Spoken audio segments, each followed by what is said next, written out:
데려가 주시라고 그렇게 주님 앞에 구하는 상태에서 아직 그 일이 남았기 때문에 그에게 이제 이제 세 사람이 기름을 붓는 일이 남은 거예요. 그래서 그를 죽이지 않고 천사들을 보내가지고 살려서 그에게 그 사명을 수행하게 하는 그런 내용으로 연결이 되기 때문에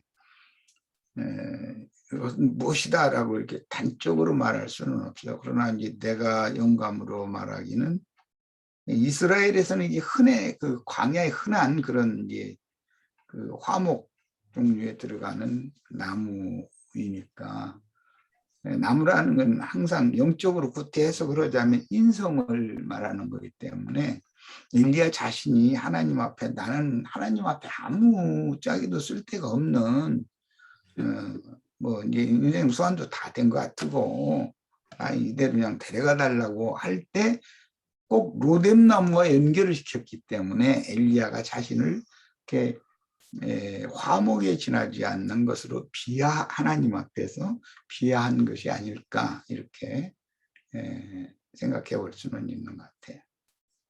저는 모르겠어요. 나도. 왜 하필이면 로뎀나무 아래에서 그런 말을 데려가 달라고 호소를 했는가 같이 연계해서 생각해야죠. 금방 그 인터넷에서 좀 잠깐 찾아보니까요. 그냥 그 큰 우리 어떤 우람한 어떤 그런 나무는 아닌 것 같고 가지가 아주 많은 그 우리나라로 보면 부들나무처럼 이렇게 장가지가 아주 많이 나는 어떤 그런 나무로 이렇게 고귀한 나무는 아니에요. 백향목이나 뭐 이런 고귀한 나무가 아니고 흔해 터지고 하잘거리 없는 나무라는 말이에요. 별 볼품 없는 나무입니다. 네. 그러니까 엘리야가 자기 자신을 그렇게 하나님 앞에서 로뎀나무에 지나지 않는 자다라고 호소를 하면서 나 같은 걸 뭘 살려두시느냐고 나 빨리 데려가시라고 이제 그 하필이면 로뎀나무 아래에서 호소를 했다는 거죠. 그런데 금방 그 형제님께서 그 앞으로 이제 엘리야가 해야 될 일, 그 세 사람에게 기름 부는 일이 있는데 실질적으로 기름은 엘리사에게만 기름을 직접 붓고 나머지 그 하세엘과 예후에 대해서는 엘리사가 이렇게 기름을 붓거든요, 직접은. 그래서 이제 이것도 실질적으로 보면 그 엘리야의 영감을 뭐 배로 이렇게 받기를 원했던 엘리사였고 실질적으로 선지자 사역 기간도 엘리야보다 2배를 더 해요, 오히려. 한 엘리야가 25년 했다가 하면 이 사람은 한 54, 5년을 이렇게 하니까 오래도록 이렇게 엘리사가 하죠. 그래서 이렇게 저는 이제 이런 걸 보면 그러니까 그 앞으로 이제 하나님의 어떤 심판의 도구로서 이 두 사람을 세우고 있거든요. 나머지는 예후나 이렇게 또 하세엘이나. 그래서 또 우리가 어제 볼 때 요시야 왕도 13장에서 미리 하나님의 어떤 그런 온전한 왕으로서 개혁을 행할 그런 왕을 미리 이렇게 예비해서 두듯이 또 하나님은 이런 심판의 도구로서 아합 가문의 어떤 심판을 도구로서 예후를 세워놓는 이런 것들도 보면 하나님은 하나님의 어떤 일을 행하실 때 미리미리 이렇게 사람을 미리 이렇게 예비해 놓고 있다라는 걸 우리가 또 좀 알 수가 있죠. 더 중요한 거는 이제 엘리야는 이 시대가 한 시대가 이제 끝나는 이야기니까 엘리야가 이제 열왕기하 1장 2장에 가면 죽는 건 이야기가 나오잖아요. 그런데 그 아합이 나봇의 포도원을 빼앗았고 그걸 근거로 해서 하나님의 징벌을 받아서 이제 전장에서 죽게 되잖아요. 하나님이 죽인 거죠. 이런 것이 마태복음 21장에 주님께서 그 포도원 비유를 말씀하실 때 이 열왕기상 21장을 직설적으로 가서 이게 끌어다가 인용을 했기 때문에 그 연결을 잘 이제 하실 수 있기를 바라고 아합이 죽은 다음에 아합의 아들 그 아하시아가 이제 왕에 올랐는데 그가 병에 걸리게 되죠. 그래가지고 그가 자식을 두지 후사를 두지 못하고 죽었기 때문에 그의 동생 아하시아의 동생 그런 게 아합의 둘째 아들 요람이 이제 왕위를 이었고 그때 그 기간여가 불과 한 2년여거든요. 그러니까 엘리야가 지금 오늘 말씀 나눈 여기에서부터 불과 2년 후에 이제 죽게 되는 거예요. 그런데 요람 때 죽었다는 거죠. 아합의 둘째 아들 때. 이제 그런 것은 역사적으로 매우 중요한 흐름이기 때문에 잘 알고 계시는 것이 필요한 것 같아요. 네. 우리 저 형제 자매님들은 성경을 읽으면서 역사 이런 것까지 다 수상하게 막 이렇게 나처럼 막 이렇게 다 깨고 이렇게 하려면 많이 읽어둬야죠. 나는 뭐 우리 시들 보고 특히 형제들은 근데 나보다 더 잘 알아야 돼 수상하게. 어떤 왕 다음에 어떤 왕이고 어떤 선지자가 어떻게 쓰임을 받다가 왜 죽게 되고 이런 것은 형제들은 그건 책임지고 알아야 돼. 왜냐하면 가르쳐야 되니까. 다른 어떤 지태가 뭐 질문을 하면은 나 몰라 이럴 거예요? 최선을 다해서 가르쳐야 되잖아. 나도 그냥 스승님이 계시고 내가 신앙 지도를 받을 때는 참 편해서 좋았어. 뭐 질문거리만 적어가지고 그냥 가가지고 만나서 이런 거 그냥 질문만 하면 되니까. 그런데 이제 어느 날부터는 이제 내가 답변을 해야 되는 위치가 되고 보니까 이게 막 쫓기는 거예요. 그냥 내가 예기치 않던 어떤 질문을 불쑥불쑥 받기 마련이거든. 그런데 그거 다 답변을 다 해야 되거든. 그러려면 부지런히 준비를 다 하셔야 돼요. 우리 형제자매님들. 형제님들은 특히. 예. 저기 그 19절에 보면요. 19장 19절에 또 보면 그 이렇게 생각되는 부분이 그 12결이 소 결의소를 앞세우고 밭을 가는데 자기는 뭐 12째 결의소 앞에 있더라 할 때 엘리야가 겉옷을 그게 던졌다 이렇게 돼 있어요. 근데 이제 이렇게 부르심을 받거나 할 때 그러면 그 전에 그 기드온이 부름을 받을 때도 그 포도주 부덩이에서 그 저기 타작을 하고 있을 때 하나님의 사자가 나타나고 또 예수님이 제자들을 부를 때도 그 어부들 그 그물을 정리하는 때에 뭐 이를 부른다 할 때 그걸 그런 표현들을 하실 때는 그게 의미가 없지 않을 텐데 그러면 항상 어떤 심지어 이제 사울 같은 경우에 그 교회를 핍박하는 일을 할 때 또 하나님이 그를 부르시는 거를 이렇게 볼 수 있게 돼요. 근데 이런 것들이 저는 그게 그들이 추구하는 영적인 그 무엇인가를 이렇게 계시하는 것 아닌가 이렇게 생각이 들었는데 그 제가 생각하는 게 뭐 이렇게 엉뚱한지 아닌지 좀 여기까지입니다.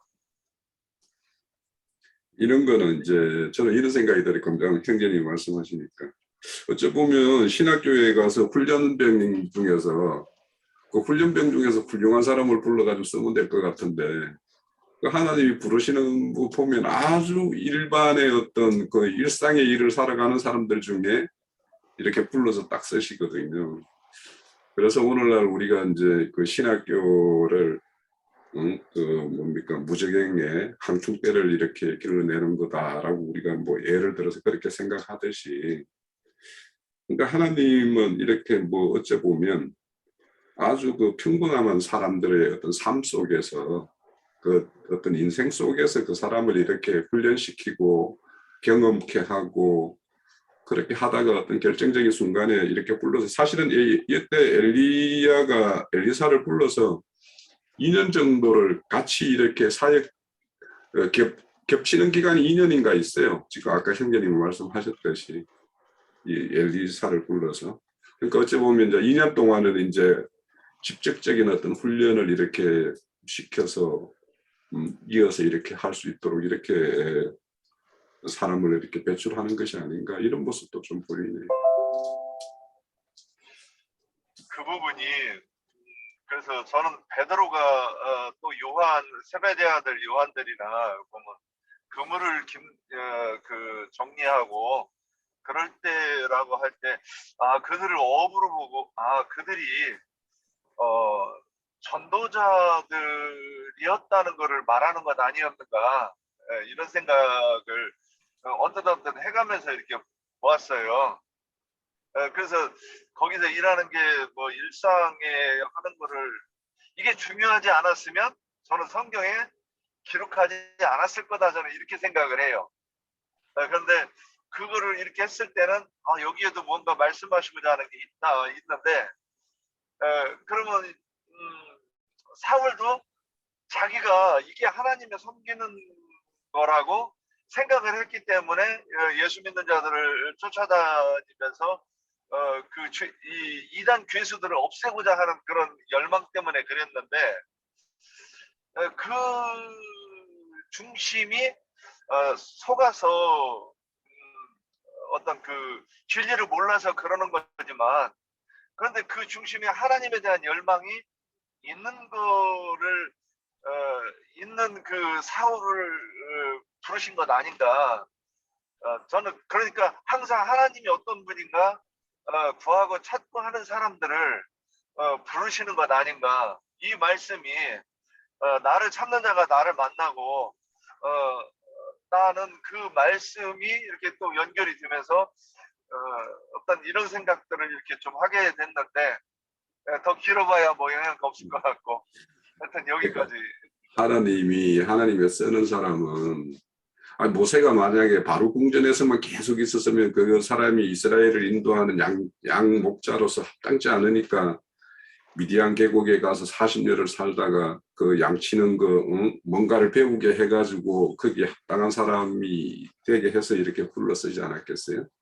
그러니까 여기에 엘리사도 이 소를 결의했다라는 거는 이건 땅을 경작하고 있었고 뭔가 이렇게 농사를 짓고 있었다는 것이니까 이 사람을 이렇게 뭔가 길러내는 거나 사람을 이렇게 인도하는 거는 결국에는 그런 거와 뭐 일반일 것이고 또 어째 보면 아까 예를 들었듯이 그 베드로 같은 거나 요한이나 그 거물을 짓고 고기잡이 하는 사람이니까 너희들은 사람을 낳는 어부라고 이렇게 합당하게 쓰실 수 있으니까 그 사람들을 불렀을 것이고 뭐 우리들도 각자가 이제 그런 거를 경험하게 했던 거. 저도 이제 한편으로 이제 시골에서 농사 짓는 어떤 집에서 농사 짓는 것도 봤고 삼배 뭐 이런 거 삼배해서 옷 이렇게 이 직조해가지고 이렇게 하는 것도 봤고 또 땅나무 해가지고 문종이 만들어서 막 이렇게 하는 거 그것도 봤고 사실 이제 그런 것들이 어째 보면 알게 모르게 이제 뭔가 이런 어떤 말씀을 추구하는데 많은 도움이 되죠, 사실.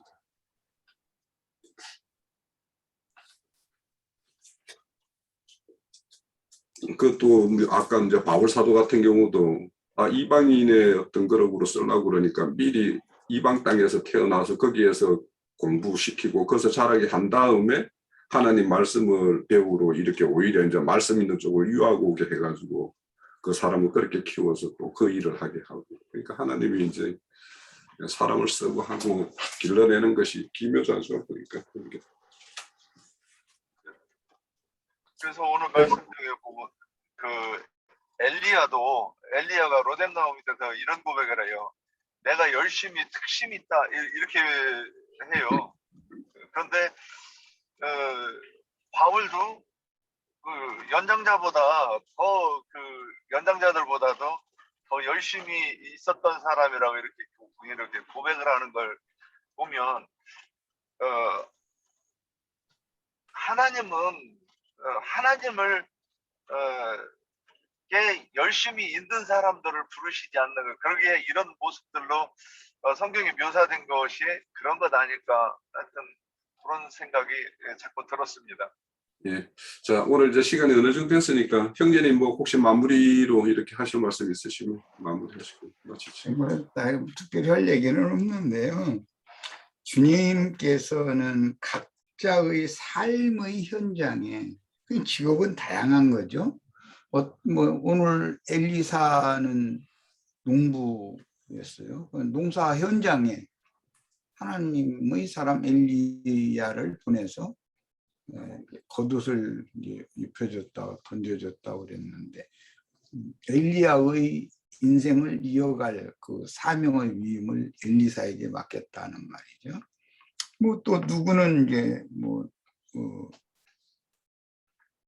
양 키는 중에서 다윗 같은 경우는 불렀고, 목양하는 중에서 모세도 그랬고, 그다음에 뭐 주님의 지휘자들은 대부분 그 이제 고기잡이하는 어부 출신들이었었고, 바울이라는 사람이 나중에 보면 그 장막 짓는 일을, 그 동업을 한 얘기를 보면은 또 집 짓는 일이 이제 그 천막 집 짓는 일, 초막 짓는 일에는 아주 재주가 있다는 걸 알 수가 있고, 뭐 어쨌든 주님께서는 우리 형제님들 좀 보면은 다 각자의 삶의 현장에 주님이 찾아오시는데 어떤 선배 목회자를 보내시는 거죠. 보내가지고 만나게 하셔서 그 말을 듣게 만드는 거예요. 그런데 그 사람 나름대로 우리 윤 형제도 박 형제도 홍 형제도 황 형제도 보면은 다 특성이 다르고 다 기질이 강해. 우리 윤 형제의 기질이 보통 강한 사람 아니고, 박 형제도 절대 빠질 사람 아니고, 우리 황 형제도 기질이 이렇게 강하고 뭔가 명확하게 해야 되고 이런 성품이 아닌 유야무야 이런 거, 이거 아니면 저거, 그냥 둘 중에 하나, 뭐 이게 기회주의, 이런 사람들은 주님 앞에 주님이 부르시지를 않아요. 그런 사람 쓰실 수가 없기 때문에, 이거다 하면은 목숨 딱 내놔버리고 다 인생 자체를 딱 걸어버리고 할 수 있는 사람을 불러서 길들여 쓰시는 거예요. 그러니까 우리 형제님들은 내가 보기에는 우리 황 형제 겉으로 볼 때 뉴스노고 아멘입니다, 뭐 은혜가 넘칩니다 했었지만, 내가 볼 때는 이 호락호락한 사람 아니야. 호락호락한 사람이 아니라는 거 다 알고 있어요.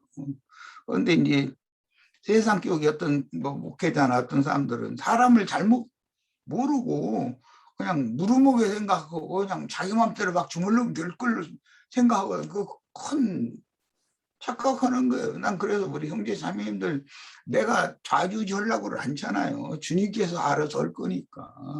우리 홍 형제도 여간 얘기 아니야. 내가 다 알아. 우리 김자매 강한 것 같아도, 그러니까 홍 형제 같은 사람은 부부만 이게 딱 맞춰준 거잖아. 더 강한 사람이나 휘어잡을 수 있으니까. 다 하나님이 하시는 배려가 너무 기막히다라고는 난 그렇게밖에 말할 수가 없어요. 예, 그렇게 강하고 똑 부러지는 사람이 아니면 주님께서 얻으셔도 그 사람 길들여 가지고 쓸 수가 없어요. 훔청훔청하는 사람은 이 하나님이 쓰실 수가 없어요. 그냥 이거다 하면 딱 확신이 있으면 인생이고 목숨이고 뭐고 싹 걸어버릴 수 있는 사람이래야 주님을 위해서 인생을 투자할 수 있는 사람이래야 종으로 쓰실 수 있는 것이지, 적당하게 세상 교계 목회자들처럼 뭐 세상에서 무슨 뭐 부경만 누리고 뭐 누가 뭐 소리 오면 그냥 콜딱 이게 그쪽으로도 기울고 그럴 정도라면 그건 하나님 종이 될 수가 없는 거죠. 뭐 일단 이 문제는 그냥 생각하시면 되고 그런 사람이라야 바알에게 무릎 꿇지 않냐고 바알에게 입 맞추지 않은 사람들을 얻어서 주님 앞에 세울 수가 있어요. 이건 굉장히 중요한 말이라고 저는 생각해요. 엘리야 같은 사람이니까 그런 사람 붙여주고 엘리사니까 이런 사람들을 붙여주는 거잖아요. 아니 당대의 그 황후가 길러내는 바알의 선지자 450인과 아세라의 선지자 400인을 혼자 1대 850으로 혼자 대결을 한다는 건 자기가 죽는다는 걸 뻔히 알고 있는 거잖아요. 엘리야라는 사람이 얼마나 강한 사람인가를 알 수 있지 않냔 말이에요. 엘리야라는 사람이 왕 앞에 가서도 할 얘기 딱딱 해버리고 왜? 하나님이 이렇게 말씀하셨다는데요. 뭐 자기는 대언자일 뿐인데 그런 강함이 필요한 거예요. 우리 형제들 꼭 이제 이런 말씀에 대해서도 그런 것도 생각을 꼭 해보시길 바래요. 나 우리 형제들 뭐 박 형제 웃는데 그 박 형제 내가 보기엔 여간 내기 아니야. 누가 그 깔 보고 석연히 달라들었다가는 큰 고다쳐. 나 다 알고 있어 나는. 그러니까 그대로 길들여 쓰실 거라는 걸 난 믿는 거예요. 박경식 이제 저 점잖 떨고 말도 이렇게 점잖이 가려고 좀 들어서 그냥 애를 많이 쓰는 것 같은데 쑥 푸는 사람 달라붙었다가는 박경식 현재 호락호락하지 않지. 우리 윤혜수 자매 또 실실 웃는데 윤혜수 자매 속에 버터링 같은 나 다 알고 있고 난 사람 뭐 유순하고 얼굴 이쁘고 이런 거 난 믿지를 않는 사람. 그것은 사람 잘못 보는 거예요. 사람 속에는 나름의 강한 어떤 것이 다 있어. 그러니까 그것이 그 사람의 생명이거든. 그게 없으면 쏜 산 사람은 그건 죽은 시체지 뭐요. 아무것도 아니지. 이제 이 정도 하랍니다. 네. 그런데 이걸 잘 개발을 해야 돼요. 주님 앞에 길들임을 받아야 돼. 이대로는 못 쓰니까 다시 길을 디딤을 받아야 되는 거죠. 다 그렇게 되시길 바래요. 오늘 우리 열왕기상 22장까지 이제 보고 다음 주에 이제 열왕기 하를 볼 텐데 이제 22장에 보면 남쪽 유다의 여호사밧과 북쪽의 아합 왕이 이제 연합군을 이루죠. 이 연합에 의해서 사실은 이제 또 남유다가 이제 파랑으로 들어가요. 사실은 이 두 아합의 딸 아달랴와 여호사밧의 아들 그 여호람이 혼인하는 것으로 인해 가지고 남쪽도 이제 바알과 아세라에 완전히 이렇게 휩쓸려 가거든요. 그래서 이제 남유다도 결국에는 이런 어떤 북이스라엘의 어떤 망조가 되는 것과 같이 똑같이 어떤 그런 가정을 걷는 것을 우리가 알 수가 있어요. 그러니까 여기도 보면 죽여야 될 자를 죽이지 않음으로 인해 가지고 나중에 그들에게 당하거든요. 결국에. 자, 오늘 우리 열왕기상을 마치고 다음 주에 열왕기 하에서 뵙시다. 예, 마칩니다.